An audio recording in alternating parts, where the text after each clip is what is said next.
things.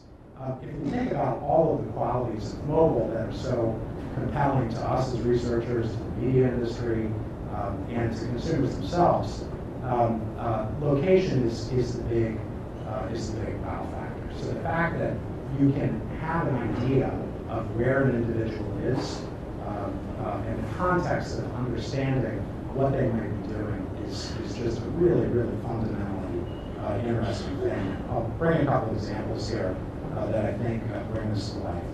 So the first one is something from a company called Locately. This is a project that Nielsen actually did with them. Locately's CEO, Thaddeus Jones, is actually here, so I'm sure he'd be happy to speak to folks. But we did a project with Locately and our homescan panels. So we had homescan panels actually download the Locately software, which allows us to then track their location activity. And so in this example, we're going to look at the activity of one of those panelists, Leon, real person, that's not his real name, but he's in the homescan panel. For those who don't know, that's the panel where individuals scan all of their household purchases, so we know everything that they buy outside of the home. So lives in Santa Clara, spends about $60 a month at supermarkets, another $60 at mass merchandisers. And Leon downloaded the free Locately app and agreed to let Nielsen and Locately track his location activity in addition to his purchase activity. So let's look at some real data from Yeon, and we can get a sense of how this comes to life. So Yeon lives in Milpitas, just north of Santa Clara. And we see that he has a fairly regular routine, leaves home about 8 a.m. each day, goes to work, comes back home for lunch, and then heads home from work around 5:30. His work is right here at Red Bubble, so it's an industrial park right by Milpitas, 4 miles away from where he lives. On the weekends, every Friday and Sunday, he travels into the city, probably visiting a friend or relative. So weekends are prime time for shopping. We see a zoom of the Milpitas area. We can see San Francisco as well. And the green bubbles that will appear here indicate all the different places that we detect Yeon making purchases. So that's from the Nielsen data.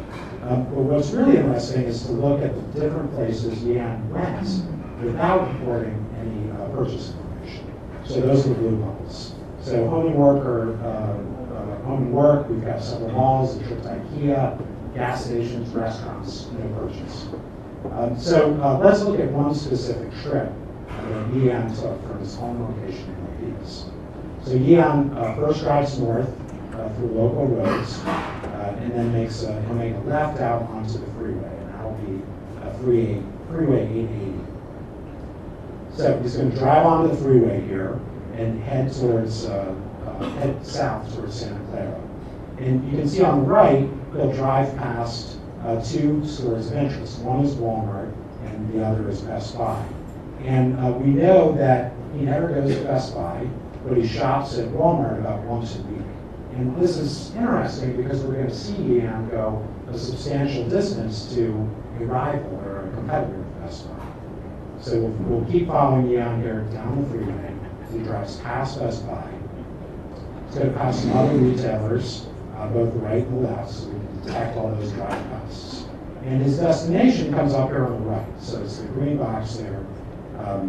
Pull off the freeway, pull into a parking lot of Fry's, the low-cost electronics retailers. See, we have the Fry's scanner. Yes. So we know from his scanner data that Yeon buys glue, printer paper, some single-serve beverages. But the interesting thing is that he probably was coming to the store for that other $17. And what we can do is pop up a survey to Yeon at that particular time and ask him questions about his trip. So in this particular case, we look at why he went to Fry's today, so the particular motivation, and the activities that he actually engaged in. So was it a lower price? Was it the experience of shopping at Fry's versus Best Buy? So all sorts of very interesting shopper analytics that we can get out of location data that we never understood without that new signal in the industry.